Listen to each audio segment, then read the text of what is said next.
Good afternoon and welcome to our debate on it is morally wrong to not give student athletes a wage.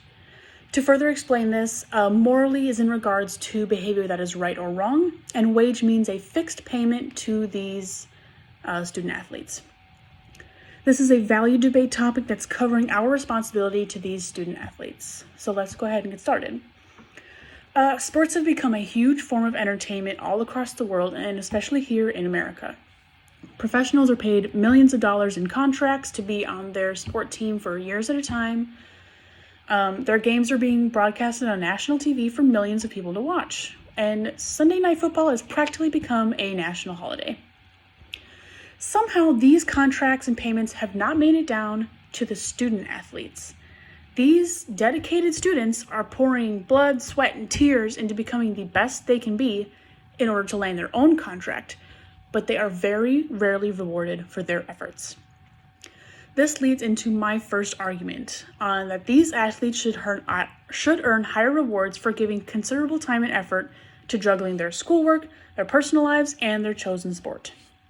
So, based on a 2014 Business News article, the odds of landing a scholarship in many major sports are lower than the chances of being admitted to Harvard, Yale, Princeton, or Stanford. Overall, colleges and universities awarded more than $3 billion of scholarships in 2013, but very few of those were full rides. You have a 5% chance of being admitted to Harvard. That means that you have a less than 5% chance of getting these scholarships as a student athlete. They are dedicating hours, days, weeks into earning these scholarships, and they are not being given anything to show for it.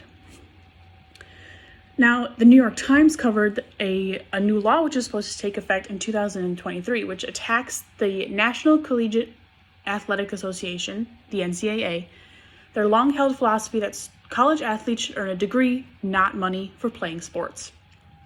That view is under assault in several other states and on Capitol Hill, and has upheld even as the college sports industry swelled into a behemoth that generated at least $14 billion in 2018, while athletes faced mounting demands on their bodies and schedules. This article was written in 2019, and we clearly see somehow from 2013 up to 2019, this industry has earned an additional $11 billion, and somehow still these student athletes have a less than 5% chance of getting the reward that they deserve. So this is going to lead into my next argument that the NCAA is a corrupt association that is using the names and images of students on sports memorabilia to sell it for profit.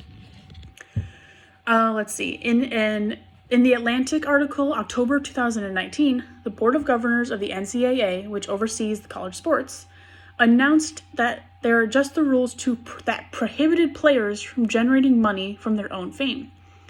This happened in 2019. Before this, these players were not allowed to use themselves in order to gain their own money. And they're only changing their laws now because California's governor passed a law, Fair Pay to Play Act, that gave them the ability to earn income from endorsements and sponsorships starting in 2013. This organization's not changing its mind out of the goodness of their heart.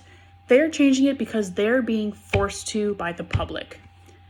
October 2019, by Vox, in the past 20 years, college sports has ballooned into a multi-billion-dollar industry. Coaches earn millions, and athletes are often penniless, frustrated that they can't monetize their YouTube channels to make the money through endorsements or other ways. The NCAA has threatened to drop colleges from tournaments if they let players make money. They're like an anaconda wrapping themselves around this industry to profit for their own selves instead of for the good of these students.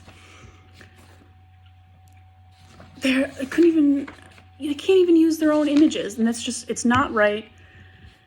They should be able to use themselves to make money for themselves to help out in their own lives.